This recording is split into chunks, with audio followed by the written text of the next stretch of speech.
Welcome to the Motherhood Alliance podcast, the podcast dedicated to empowering moms and families on their health and wellness journey. I'm Brittany Suttner. And I'm Andrea Rinkus. Together, we're here to explore holistic approaches that go beyond conventional medicine.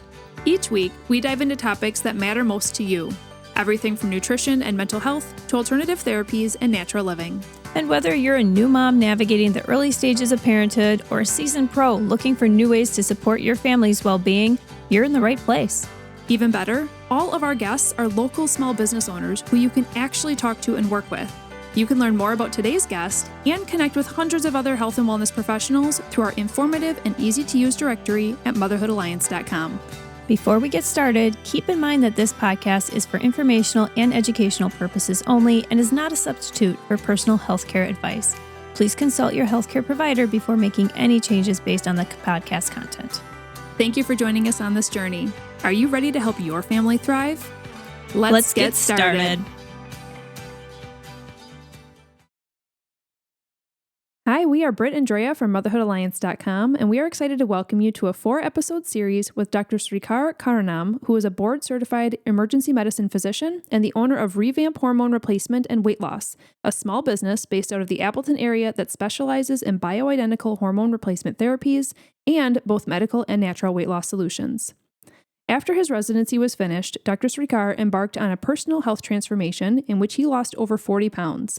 Through that experience, he discovered that there is a significant amount of conflicting information that people oftentimes need to sift through when on a wellness journey, and he wanted to give people better support and information. So while continuing his work as an ER doctor, he established Revamp in February of 2024. Outside of work, Dr. Srikar considers himself a foodie and loves traveling, hiking, boating, snowmobiling, and camping with his wife and 2 dogs. We recommend listening to this 4-part series in order as the content covered in the episodes do build upon each other.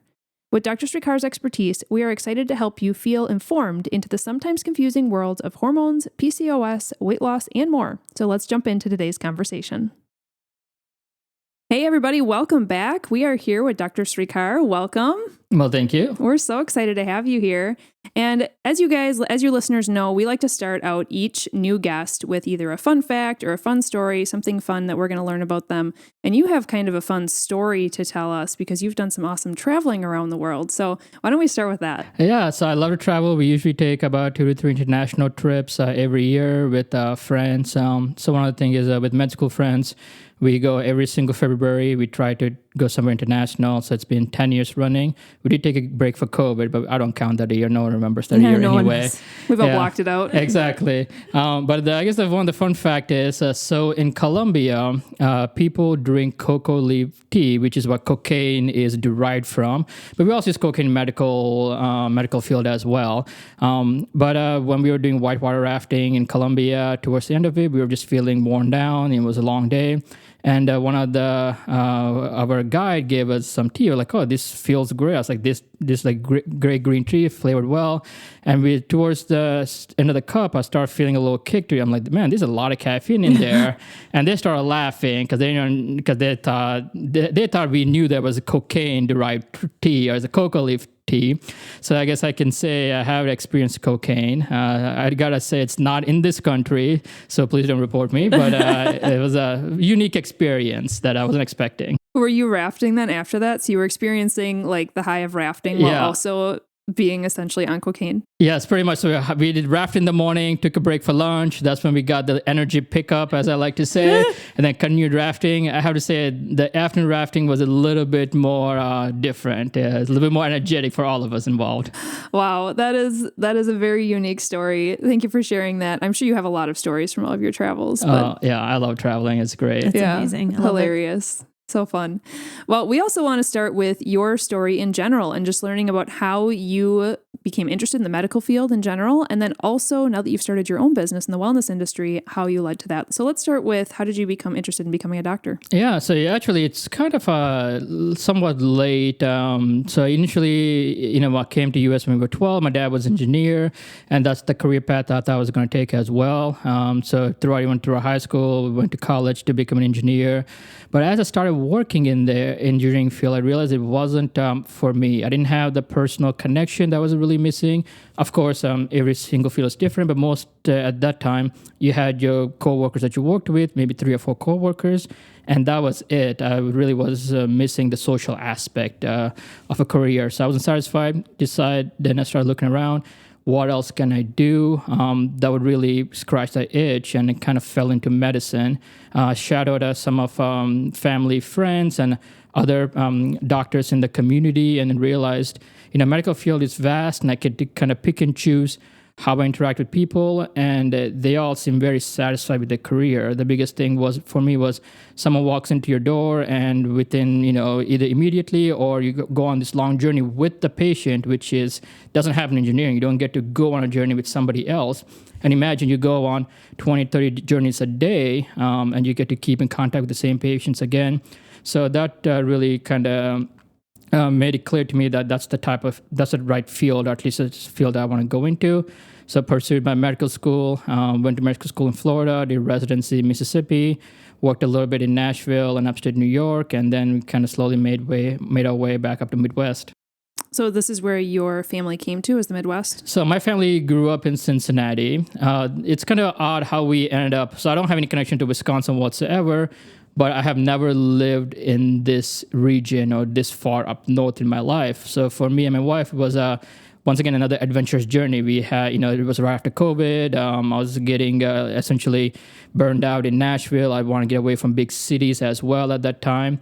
And we started looking around, what's a nice area that we can, raise a family, start a family while not being stressed. And then another important part was I had to have an airport in town. That was like a critical component I can't go without. So I actually made a connection from somebody in town during one of my medical conferences, and they asked me to come check it out, and we kind of fell in love with the area. So we've been here for past 3 years and don't really plan on going anywhere anytime soon. Yeah, awesome. I mean, it is a really great place to live and to have a family, but maybe doesn't, bring as much adventure to your everyday life as... I don't know, I disagree with that. So I got to snowmobile for the first time in my life 2 years ago. That's a completely new adventure. Summers are phenomenal. Like, we don't travel in summer at all because we love hanging out on the lake, boating with family and friends, kayaking.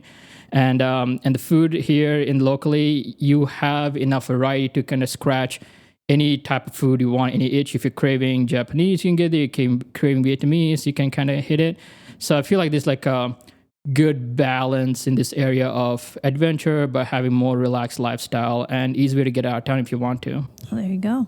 Now, after residency, you went through your own wellness journey. Yeah. Can you tell us a little bit about that? Yes, sir. So just kind of give a little background. In college, I was relatively fit. Once med school started, of course, you're spending 8 to 12 hours just studying. You have this emotional stress, cognitive stress, and also then you start, some people overeat, some people undereat with stress. I was an overeater. So I think when I started med school, I was probably 160. I think I ended up when I graduated, I was 220 pounds. So I kind of put on a lot of weight very quickly every year. And once the residency started in emergency department, I realized I'm getting out of breath just by the end of the day. It's no longer healthy. So at that point, I really kind of focused more on my personal health, took a step back and realized I've just been sacrificing my personal health to kind of get to professional goals. But then I realized how far back I fell personally. So at that point, I really focused on what to eat. It's a whole lifestyle change, how to exercise. And the biggest part of that is also, even as a physician, there's still so much education we don't get on natural foods that I had to learn on my own. It's just not covered in medical school because you worry more about what's wrong with the patient, not what's always how to keep them healthy. It's a completely different mindset. So that was a huge journey. So now I'm down to 174. So it's a huge process. Took me over, since 2019, really, or 2017 till now. So it took over 5 to 6 year journey process. So at that point, I really realized, even in emergency department, I see a lot of complications from being unhealthy, like heart attacks, strokes, all this, and even a lot of cancers. All this come from being unhealthy. So at that point, I decided, you know what? There's a lot of misinformation. I have experience in personal journey, and I can really help patients sort through not only the medical complications, but also the wellness journey all at the same time. So I decided to open Revamp. Yeah, I love that Awesome. blend. I love it. Yeah, having a blend of preventative and proactive and wellness care mindset, but then also the side where you're trained, where you can help someone if they have an issue going on. Yeah, so that's absolutely. incredible. So now Revamp is focused on bioidentical hormone replacement as well as medical and natural weight loss. How did you pick those specialties specifically within the wellness field? Sure. In the wellness field, I want to look at what's going to give me the biggest bang for a buck for a patient is what's going to give them the longest lifestyle, what's going to give them the quality of life, which I think is really missing. My personal philosophy is it really doesn't matter if you live up to 90 or 100 if you're bedridden last 30 years of your life. It's quality, right? Yeah, quality makes a big difference. I personally, and that's kind of the philosophy I kind of took off. And I also looked at what am I really good at based on my previous experiences and my education. I'm not really good at a personal trainer. I don't have many qualifications for that. I'm not a really good at food coach. I can give you the basics. But beyond that, I'm not really good at that. And then I realized what I can really contribute to my patients is more on the medical side and getting the blend in.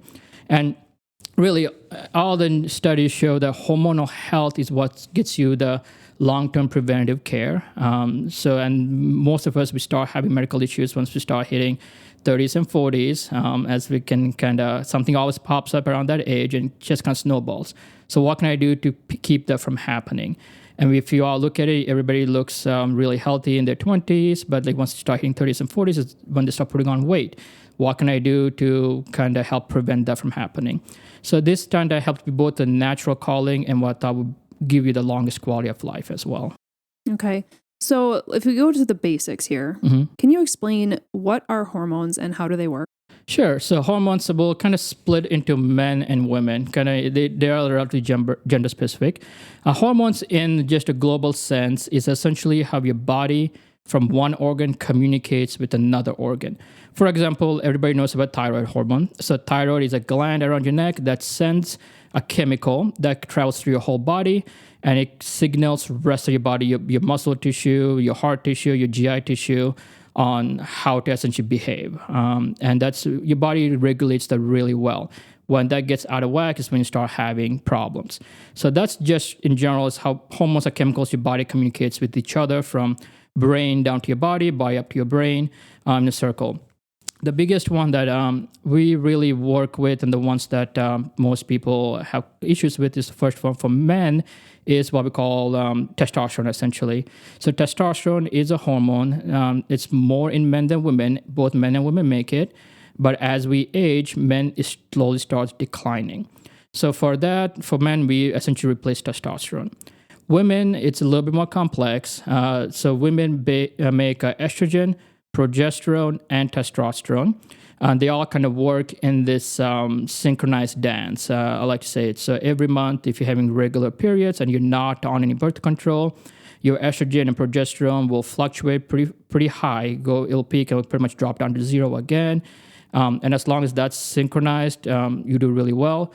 When they're out of sync, then that's when we start having problems. And for women, testosterone works same way as men. It starts on a relatively moderate level, and it slowly declines as we age as well. And we monitor those levels and adjust them as we need to. So it's normal for these hormones to decline as we age, correct? Yeah, it is completely normal. That's unfortunately biology. It happens in every single animal. And then that's why we get a lot of side effects of aging. For example, generalized weakness or more or less sleeping. We can talk more about that in detail as well. But as we age, every single organ tends to decline a little bit, and the glands, unfortunately, don't produce as much as they used to. Do other hormones decrease as well? So we're talking about primarily sex hormones here, and that's primarily what you help with, correct? Yes. Do you help with other type of hormone replacements too? Yeah, so we also do work a lot a bit with thyroid, and then when we talk about PCOS, we can talk a lot about one that's critical in a younger patient as well. And then actually there are quite a few hormones, like for example, people talk about the weight loss drugs, Ozempic. So GLP is also a hormone that gets secreted by your stomach that monitors your hunger. That will decrease with age as well. That's why people tend to kind of put on more weight as they get older. So they're quite, depending on how deep you want to get into which, there are quite a few hormones that we work with. But the most main ones, the global ones that affect people in their lifestyle is usually the sex hormones and thyroid hormone. Okay, so let's start with the complex ones, the ladies. Yeah. Yeah. So can you explain to us, so there's perimenopause and then there's menopause. And I think for the general population, we're kind of like, oh, perimenopause is the step before menopause. But like, what's actually happening in each of those phases? And how do you know when you're in each phase? Yeah, absolutely. So perimenopause is essentially a step before menopause. So for women, it's a very gradient scale. So I guess we can start with how menopause is defined as 1 year after your last menstrual cycle. So that's how menopause is defined as for any individual that's not on over-the-counter hormone replacement of any kind, or birth control, or haven't had any ovarian or GU surgery of any kind, or uterine surgery of any kind. So before that period is essentially perimenopause period. Usually starts around 35 to 36. It's also when your fertility starts going down as well in most women. That's why women after 35 is considered geriatric pregnancy at that point. Which is just kind of a hilarious word. I tell I you. know. I know. People, I like to tell people it's nothing against you. It's just biology. I mean, we can't, But they could have found a different term. Yeah, I mean, it really just sounds like you need a cane. But these terms are very old, archaic terms either. I'm sure that's probably the more modern terms. They just haven't made it to the medical field yet. Okay, well, you can relay that for us, right? Yeah, absolutely. Okay. I'll set up from the next conference. The first thing that starts happening is usually in a female, the amount of progesterone that gets created starts decreasing. While that's happening, your estrogen, before it used to be this beautiful peaks during your cycle and then kind of goes back down again. You have this smooth peak. Now it's very erratic. It's almost like up and down, jagged. I call it like essentially chaos. Is when you're in chaos. So progesterone goes down, estrogen is in chaos. And this is when you can have like really very irregular cycles, night sweats, sleep loss. You feel very moody. I don't like using the word either, but I call it labile mood, where your mood can be really manic or really happy, and then randomly it will drop down to very sad, and you have no explanation. Like you start crying, and like, I don't know why I'm crying. It doesn't make any sense. It's also start having hot flashes. So all that starts happening in the perimenopause period. That lasts usually up to roughly 45 to 50. And usually that around that age is when you start not having periods anymore. And after that, you hit menopause. So it's a very gradient scale. But really, the biggest symptoms are in this perimenopause period where everything is chaotic. And that's when a lot of women that come to me also struggle, because now it affects their lifestyle, it affects their job, it affects their relationship with their family members or friends. And they're like, I don't know what's going on. I need some help. And then they think they have a psychiatric issue, which they may not, because they'll fall into depression, like a true depression, and they don't know why, because they never had any psychiatric issues when they were younger. It's also one of the reasons, really progesterone swings are also one of the reasons why people can have postpartum depression, is because they have high progesterone. When they're having their baby, they give birth, and their progesterone just drops off. And now they have this huge depressive state that takes, unfortunately, can take up to 6 months to kind of bring it back up again. So unfortunately, it's all this chaotic period is what perimenopause is. Menopause, once you stop having your period, you don't have these chaotic symptoms as much. Things tend to even out more, but you don't feel great again. You feel it's like you're having body aches. It takes long to get out of bed. You lose your muscle strength. It's also when you start getting osteoporotic. You fall, you can break a hip. So like that's pretty much the menopause. It puts you at high risk for heart attacks and strokes. So that's it's not chaotic anymore, but it's still not a great place to be in general. For men, it's a little bit more gradual. We call it andropause. There is not like a clear-cut, defined definition like it is for women for menopause. Essentially, testosterone slowly starts climbing down. And with that, the biggest one, the men come from is their sexual libido goes down quite a bit. But then there also affects their personal relationships with their wife or significant other or their spouse. And they notice that now when they sprain their ankle or fall, it takes before you used to heal within 2 days, now it takes them a month to recover. So the recovery goes down, the strength goes down. So all that takes place. Does andropause start around the same time frame of life? You said perimenopause can start around 35, 40, somewhere in there. Is it the same for men? Yes, it's usually about the same 35 to 40. That's why, men start at that point. The biggest thing they really notice is the sexual desire goes down or the libido goes down. So that's when they really kind of get clued into it. Usually starts a little bit before that, but people don't really pay attention to anything else beyond their personal relationships. That's like the biggest factor in their life, right? To be emotionally healthy. Yeah. Okay, so you had said two things about women. One of them was with pregnancy, with postpartum depression, right? So the progesterone gets affected with that, so it goes from high to low. Is there something that women can do or for, maybe like preventing postpartum depression if they know they get it, or like, can they do something with their hormones, even the postpartum period? Yeah, so it also depends on train of thought you're following. I always recommend getting your OB involved in the initial conversation as you're getting up to your delivery time period. Say, look, I have a history of postpartum depression, especially if you know you had it with your previous pregnancy. What can I do to help prevent that? The main course of treatment right now is essentially put you on antidepressant medications, SSRIs, serotonin receptor inhibitors, and that can really help with the symptoms. There's a new thought process that's coming along quite a bit as well, and there's a good studies published it that says if you can replace the progesterone to a high level and then slightly titrate them off to a lower level, that can help quite a bit as well. Once again, it's not rigorously studied, so I'm not sure how much of it is by personal bias versus how much of it is actually what can truly help. Talking to my colleagues all the time about this, about the space hormone replacement in general, and I have quite a few colleagues who do that. If a patient comes in and says, "Look, I feel depressed and they're postpartum," they put them on a high-dose progesterone and it seems to work phenomenally well. But I always recommend getting your OB-GYN involved because it can potentially change how you produce your breast milk, a few other things in the pregnancy process. So it's a conversation that pretty much takes the whole village to kind of work out.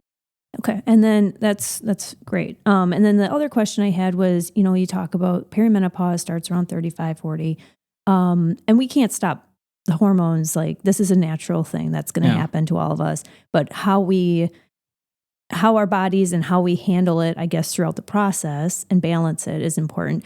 Is there a way that we can naturally, or like in your 20s or before perimenopause, kind of help balance your hormones before it gets all crazy? Like set yourself up for success. Yeah, absolutely. Right. Actually, honestly, the biggest thing is really getting a regular exercise, especially really pushing yourself to where you're sweating 3 to 5 times a week tends to just really optimize those hormones quite a bit. Another biggest fun is also natural diet. I don't really get into specifics about, you eat a lot of soy, don't eat a lot of soy. It's usually in that area, you just want things to kind of normalize. Your body has a very good way of adjusting things when they're too high and adjusting things when they're too low. So you want to give it enough, stuff from outside to really help with that. The best thing we can really do is exercise regularly, eat healthy food, whole foods, natural diet. That's always. I'm a big proponent of that. That tends to even things out as well. And then really the other one's also relationships with your family and friends. Mental health is a component of this because hormones affect mental health and mental health affect hormones. They go back and forth. So having that healthy relationships, whatever that looks to you personally, is very critical in this period as well. Yeah, I love that you bring all that together. And I know we're personal trainers, so we are huge advocates of strength training. And that's huge, something we tell people all the time as well. Yeah, especially women. Actually, a lot of women that come to me, they don't strength train, so I have to push them. And once they start strength training, they notice, hey, things actually feel a lot better. It's not just cardio. Cardio is great, but you need the strength train. This is kind of going a little bit off topic, but really once you get up in age, if you break a hip, statistically, there's a 50% chance that you're going to die within the next year. Yeah. Because of so many other complications that happens. And the biggest way to prevent that is increasing your lower body strength. And there have been so much research into exercise physiology that really shows the highest predictor of your quality of life and being independent as you get older is really lower body strength. So it's not even really cardio, it's the lower body strength that really, really matters. Well, and it's not just, starting lower body strength training when you're 55 and you're already, at risk. Yeah. It's like, this is lifestyle. So this is when, especially as, families, and a lot of our listeners are moms with young kids, and their time frame for themselves is very minimal. But this is where, man, if you're going to be doing fitness, strength training is where you need to be. Oh, absolutely. I mean, your muscle mass starts going down after you hit 20. 20 is your peak, maybe 23. So after that, it's all downhill. But that doesn't mean you can't prevent that from getting worse. Right. Yeah. And you can always start too. So even if you haven't started weightlifting, do it. Yeah, do it. And exercise and diet and everything else. And you guys have connections with personal trainers. And that's one thing I also connect my patients with personal trainers. Like, all right, you got to get you into strength training. And it doesn't have to go to a gym. You can do it at your home. You can do it with low weights. It doesn't have to be intimidating. We just need you to start the process. And once you start, no one stops because it feels amazing. Well, this was a really good first episode just to kind of give us an intro into like what are hormones and how, it's natural for hormones to decrease for men and women as we age. So you specialize in bioidentical hormone replacement, which we're going to dive into what that looks like in the next episode. But before we do that, you are offering our listeners one free 3D body scan with accurate measurements. Can you explain a little bit about what that promo is and what they would do to contact you to receive that and just what that actually means? Yeah, so we have equipment called it's called Styku, STYKU. It gives you a 3D body scan and it uses radio frequency. So there's no radiation whatsoever. It's the same stuff that you use to turn on your TV remote. But it gives you a 3D picture from head to toe. It's within an accurate of 0.4 inches. It's even more accurate than that. That's on the maximum end. But it actually gives you a good idea on all your measurements, on all your body parts. And with using artificial intelligence based on your height and weight, we can also break it down to how much bone mass you have, how much muscle mass you have, how much visceral and subcutaneous fat you have, which is a different conversation all in general because those two mean completely different things. It's not just fat as a whole. And then you can do the scan as many times as you want as well. Since there's no radiation, there's no limit. A lot of my patients do it about every 2-3 months. It's great if you're trying to put on muscle, and it's also great if you're trying to lose weight. Then we can really watch progress. That way you have accurate measurements. It's not just looking in the mirror or taking a picture. A lot of times weight itself doesn't tell you a story, right? If you guys know, if you're doing body recomposition, you might be the same weight, but your muscle mass goes down, your fat percent goes down, but your scale won't change. So I'd really, really encourage all my patients to do this. That way they don't get discouraged, that they can see actual progress that's accurate. Right. Yeah. And then they can ask you questions too. Absolutely. So how do they contact you for So that? The best way to do is go to my website, RevampHRT, RevampHRT.com. On the button, it says make an appointment. So just make an appointment. And that's how you make all my appointments as well. Has my calendar open, and then we'll just see you in the clinic and kind of walk you through the whole process. And really, after the first time, once I teach you how to do the scan, you can pretty much walk in during your open hours and just do the scan yourself. It's really not too difficult. Oh, wow. Okay. Cool. But I feel like that would be a really good baseline for people to do, just to do a check-in on where they're at and what their body actually looks like on the inside. Because as intelligent as we are as humans, we don't have a computer system on the inside that tells us what's going on. Yeah. So I feel like that would be really helpful. Yeah, and having a progressive scale, because you can compare from every single scan, you can compare them next to each other with the measurements. So it really tends to put things in perspective and really show the progress quite a bit. Right. And they can ask you questions. And, absolutely. They can figure out if there's a plan, if they need to do something. Yeah. And then you also get a 3D printout to take with you. So you can actually work with your personal trainers, be like, hey, I need to focus on this muscle part to get you more balanced. And that can really help quite a bit. I love that. Yeah. I love it. Yeah, that's great. Well, this was, like I said, it was a great first episode. Next, we're going to be talking about all things hormone replacement. So make sure you stay tuned for that one, because it was great that you provided us some tips on some natural things you can do to set yourself up for success, as we know aging is going to happen. But the next episode is going to be great for those of you who are wondering what additional things you can do as well. If you enjoyed this episode, would you consider leaving a rating or review or sharing it directly with a friend who could benefit from the information? We know that you're a busy mom or caregiver, and our goal is to make your life easier by bringing tips and tricks directly from experts into your earbuds. By sharing this episode with someone you love, you can play a critical role in helping to make their life easier as well. We appreciate your time, and thank you for being a part of the Motherhood Alliance family.